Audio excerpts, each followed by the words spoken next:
Avant de dire quelques mots, j'aimerais surtout remercier ma prédécesseure, Madame Muriel Augry-Merlino, qui est celle qui est à l'origine de cette programmation.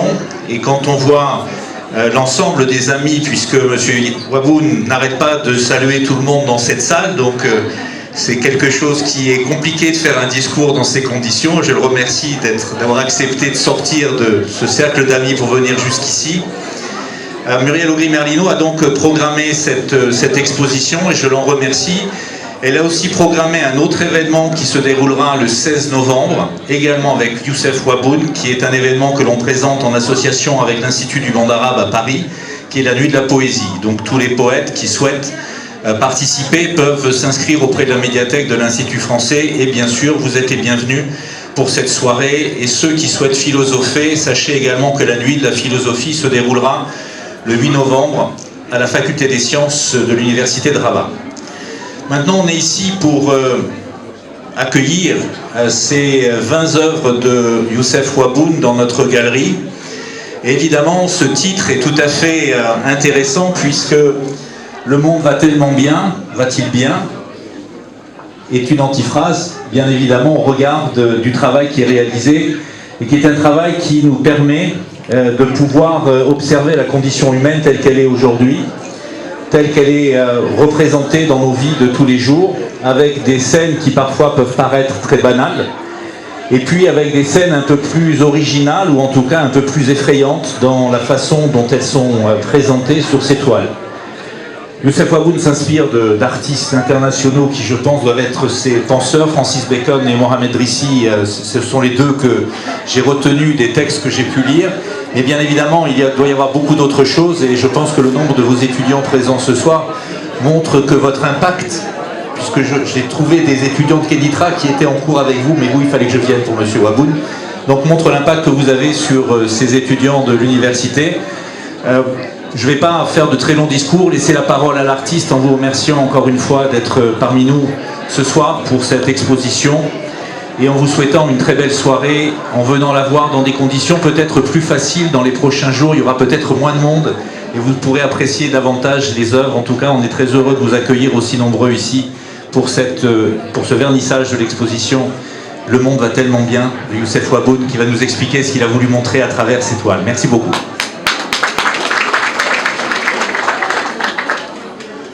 Merci au directeur de l'Institut français de Rabat, M. Touchard. Alors moi je préfère franchement réagir à des questions, mais comme ce n'est pas l'occasion d'avoir un échange avec le public, je vais être très bref. D'abord, je n'ai pas son élégance d'expression, n'est-ce pas, l'élégance d'expression de M. Touchard. Alors qu'est-ce que je peux dire à propos de cette expo? D'abord le titre, alors le monde va tellement bien, vous aurez bien sûr deviné que c'est une antiphrase, c'est un titre ironique pour dire que le monde va mal, parce que vous conviendrez bien sûr que le monde fait de la violence et du mal et de la catastrophe son paysage quotidien. Et justement, c'est les 20 pièces que je présente, essaient de mettre en scène le drame de l'homme contemporain qui se trouve être piégé dans un monde forcé de s'habituer au mal et à la violence et à la folie meurtrière. Alors, d'un point de vue formel, vous avez vu aussi que c'est des toiles et des bois, alors 5 bois et 15 toiles couvertes de matière. Et justement, cette technique n'est pas sans rapport avec la signification que pourrait avoir ces tableaux. C'est que quand vous couvrez comme ça les toiles de matière, vous rendez le support impraticable, vous le rendez difficile à peindre.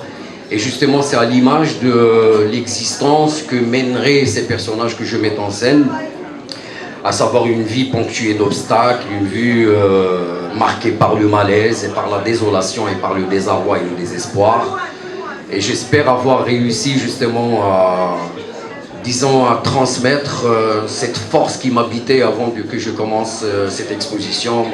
Tout le monde sait que je suis à la fois dans l'écriture, dans la poésie, le roman, la nouvelle, et puis la peinture, et puis j'écris aussi beaucoup sur les artistes. Et voilà, il y a 2 ans, j'étais profondément habité par le désir de m'enfermer chez moi pour réaliser ce travail. Et croyez-moi, c'était très très dur, à la fois psychologiquement et physiquement. C'est quelque chose qui m'a... tout le monde, chaque fois que je vois du monde ces derniers temps, on me dit vous avez beaucoup maigri, vous avez beaucoup... vous avez peut-être raison, parce que ce n'était pas facile. Ça m'a vraiment esquinté ce travail et j'espère que le résultat est à la hauteur des attentes justement des personnes qui voulaient absolument que je revienne à la peinture, que je reprenne la peinture. J'aimerais saisir cette occasion pour remercier très chaleureusement en son absence Madame Muriel Augry, Merlino. Alors Madame Muriel Augry, elle est venue dans mon atelier il y a plus d'une année maintenant.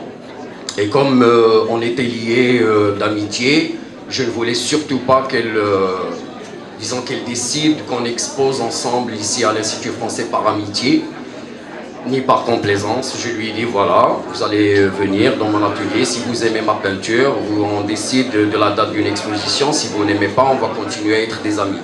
Alors dès qu'elle est arrivée, elle m'a dit Youssef, on expose. Elle m'a même donné la date d'avril 2019. Moi, je savais que j'allais pas être prêt. Moi, je vous raconte, cette rencontre, elle a eu lieu en septembre 2018. Je savais que j'allais pas être prêt en avril 2019 parce que j'avais un spectacle à jouer. Ce spectacle qui a été adapté de mon dernier livre, Les hommes meurent mais ne tombent pas. Et j'ai choisi justement une date à la rentrée et c'est comme ça que j'ai pu être prêt pour cette exposition.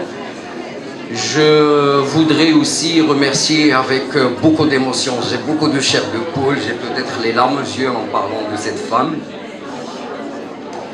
qui est là aujourd'hui et qui est dans la présence m'émeut à chaque fois. C'est Madame Selwa Al-Rjeri qui est là parmi vous aujourd'hui. C'est mon médecin psychiatre qui m'a toujours beaucoup encouragé. Et comme je lui ai dit une fois en lui écrivant, il y a 2 personnes au monde devant lesquelles je me suis senti très petit. Moi je suis de nature très audacieuse, je n'ai pas peur des gens, les gens ne m'intimident pas, ne m'impressionnent pas, c'est la vérité. Mais il y a 2 personnes au monde, en tout cas pendant ma vie, devant lesquelles je me suis senti petit, c'est Yves Bonfoy, le grand poète. J'ai eu l'occasion de lui serrer la main, ça a duré quelque chose comme 10 minutes, d'accord ?